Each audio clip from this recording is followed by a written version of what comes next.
One of the big similarities between this and its predecessor, the SF5, is the exterior styling. Now, there's a lot of similarities, but also some major differences, I would say. The theme is the same, but the minutiae, the details, are different. Overall, I can't really find an angle on this car that I don't like. There are some echoes of other designs in it. For example, Aston Martin DBX in the front, Porsche Macan in the back, more than a little bit of that. But overall, it comes together to make a very attractive vehicle.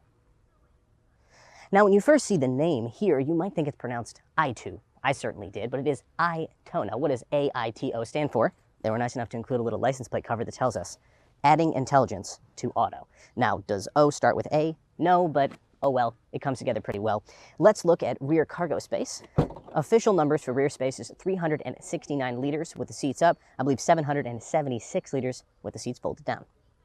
When it comes to the interior design language of the M5, it's erring on the simple, maybe even a little bit bland. It's very reminiscent of a Tesla, in my opinion, just kind of the simplicity of the overall look. Even this wood pattern here looks a little bit like a Tesla. Here in the center console, we have a, I think, actually very attractive kind of very one-piece looking design with this 2 cup holders here, 1 cup holder here, obviously your decent amount of space here in the cubby, and then right in front of your shifter, which, by the way, has a really good feel. Falls to hand very nicely. You have an Alcantara-lined Huawei Supercharge phone charger, a wireless charging pad, which apparently charges at 40 watts versus the 14 to 18 watts, if I recall correctly, that are available on most wireless charging pads. In terms of the material quality, well, I think that's also very similar to Tesla, both good and bad. That means that these leather here is acceptable, you know, not rough or anything. There are, however, a couple of places that I must complain about. The first one being down here, behind the shifter, this kind of piano black plastic doesn't look very high quality to me, but really the worst part has to be up here, which is this plastic, which not only is it a very unattractive color, it just kind of looks like plastic that's aged into an ugly kind of faded, I don't know, beige. And this action of this kind of camera covering thing also feels very cheap. So that's probably the only major weak point here on the interior. This car does come with some speakers embedded in the headrests, much like the Xpeng P7 that we reviewed, but the star of the interior, of course, is this, the 15.6-inch screen, and especially the Harmony OS. This is Huawei's brand new operating system for this vehicle, and I have to say, this is one of my favorite operating systems I've ever used in a vehicle.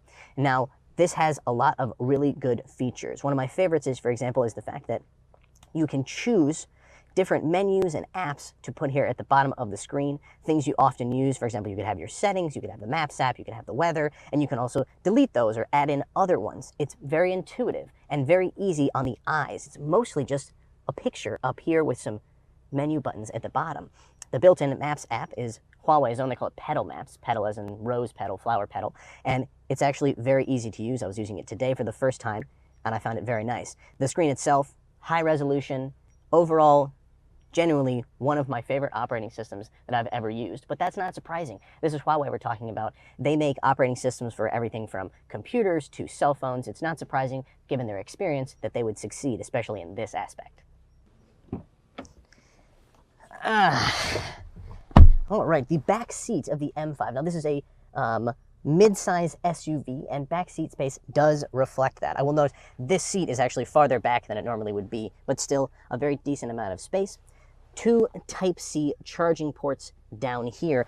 I do notice, however, that the floor a little higher than I would like it. If you notice my knees, there's a fair distance between my legs and the seats here, which also could be a little bit longer. Overall, however, comfort is acceptable, and you have a really, really big sunroof here.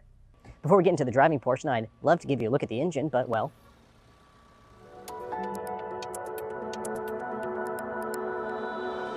the M5 is a range-extended electric vehicle, meaning it has a 1.5-liter turbo 4-cylinder that acts as a generator for the onboard electric motor, but does not power the wheels. There are 3 motor options available. The first is a single rear-mounted motor, providing 200 kilowatts and 360 newton-meters of torque. That's 268 horsepower and 266 pound-feet. Mid-range models add a front-mounted motor for a total of 315 kilowatts and 720 newton-meters of torque, aka 422 horsepower and 532 pound-feet. Flagship models, like the one we drove in this video, get a combined 365 kilowatts and 675 newton-meters. That's 490 horsepower and 500 pound-feet. 0 to 100 km/h times are 7.1, 4.8, and 4.4 seconds, respectively. Of course, what you're worried about when it comes to a hybrid, whether it's a range-extended EV like this one or a standard hybrid, is the integration of the electric motors and the internal combustion engine, that 1.5-liter turbo up front. I can say that the job they've done in this car is quite good. You do not hear this car very often, or rather, you don't hear the engine very often. The only time I noticed it was when we were stopped in a parking lot and the engine was still running when we were like trying to run the air conditioning. That's about the only situation in which I felt like I could hear the engine. Regardless of the NVH, which is quite good, the acceleration is more than good. 4.4 seconds 0 to 100 is obviously very, very sufficient, and you get that real boost of the electric motors, that push off the line that you can't really get from a internal combustion engine.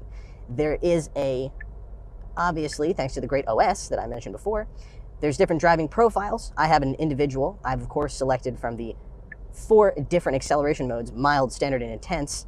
I've chosen the last one, hyper. I love the fact that they have a driving mode, acceleration mode called hyper, and it does feel quite hyper. This car is definitely fast enough. When it comes to the suspension, it's independent all around, and I have to say, this is one of the more composed vehicles that I've driven in a while. This is very comfortable both over the road and in corners. It's not a performance vehicle by any means, other than acceleration, and I have to say that we've been driving it mostly on straight back roads and highways, so I can't speak to the handling limits. I can say, however, that when going over speed bumps and all those things, it absorbs the impact very well. This is a very comfortable daily commuter car, no doubt. So I mentioned the NVH in this car is good, but the engineer from the company just mentioned something to me, which is this car has a exhaust kind of simulator mode, and including, they say, a mode that simulates shifts in this transmission, which it shouldn't actually do. I'm very curious to see how this feels. I'm told that I should notice it when I take off from a dead stop, which is what I'm about to do. Ready?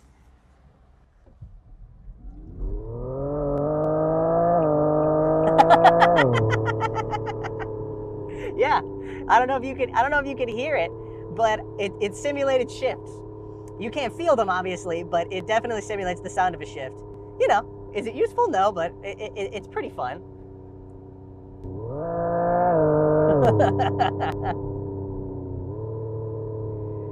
So I'm noticing it really does simulate a transmission. There's 3 different sounds, by the way. This is called move. And then there's thrust, which is kind of more bassy V8 noise. A little louder too.